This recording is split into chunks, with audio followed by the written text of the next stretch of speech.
Konseho sa Barangay Umapad, Mandaue, mipasabot sa ilang habig ning wa pagsweldo sa mga empleyado sud na sa napu kabuan.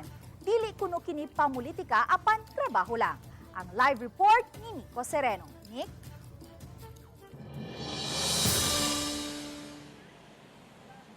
Yes, may dili gikuno pagbabag nilang gihimo apan ang iyang musubay lang sa husto nga proseso ang paghatag sa sweldo sa mga trabahante mao kini ang baruganan sa mayoriya diha sa Barangay Council sa Umapad.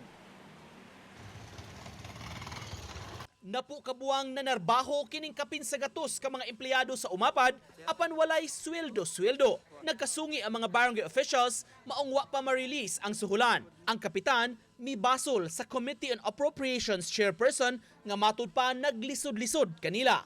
Sa miaging simana na emosyonal pa ang mga empleyado sa Kalambuan human gidismiss sa piskalya ang criminal aspect sa maong kaso nga gifile batok sa ilang konsihal. Karong adlaw, miatubang si Konsihal Libertine Lumapas, kuyog ang iyang abogado ug mga kaalyadong konsihal. Matud pa, dili pa politika ang iyang gihimo, apan trabaho lang. Gibarugan niini, nasubay sa balaod ang pagpangayo sa dugang supporting documents maong wa dayon mo pirma sa payroll. Gikalipay ni Lumapas nga gipaboran ang iyang baruganan sa piskalya. Nakita gid ba sa husgado nga kanang sakto akong gibuhat nga kinahanglan una nga before pagpirma kinahanglan nga ato sang sulbaron ang legal issues nga nakita mo nga to nga in good faith ako. Ning Setyembre lang, gi-concur o giaprubahan sa konseho ang appointment sa mga empleyado. Maong hayan masweldoan na kuno sila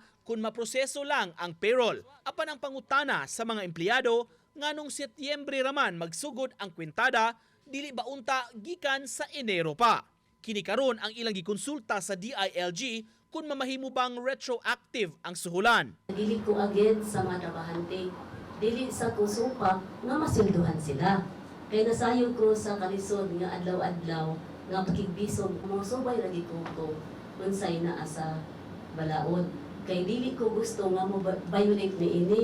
Kay nga naman basin niya sa umaabot makadawat ko og kuan ba kanang notice of disallowance or notice of ang worst na gyud nga notice of suspension. Kung na-dismiss ang criminal aspect sa kaso nga gisang-at batok kang Lumapas, ang administrative investigation niini gitugyan sa ombudsman ngadto sa City Council.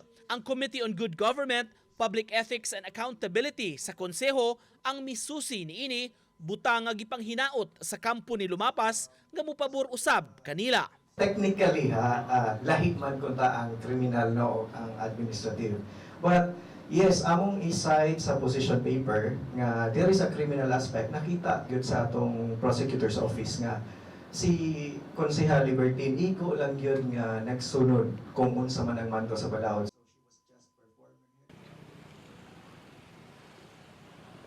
May gikatakda pa natong kuhaan sa iyang habig si Kapitan Reb Cortez ning bag-o nga pamahayag karon sa mayoriya sa iyang barangay council diha sa Barangay Umapad. Apan kinumduman sa katapusan tong interview nato miaging simana gipadayag niini ang iyang panghinaot nga pirmahan na sa chairperson sa maong komitiba ang payroll aron nga mahatag na gyud sa hingpit ang sweldo ning matrabahante laki pasab kining hingpit kapag pasar sa ilang 2024 annual budget. May Daghang salamat, Nico Sereno.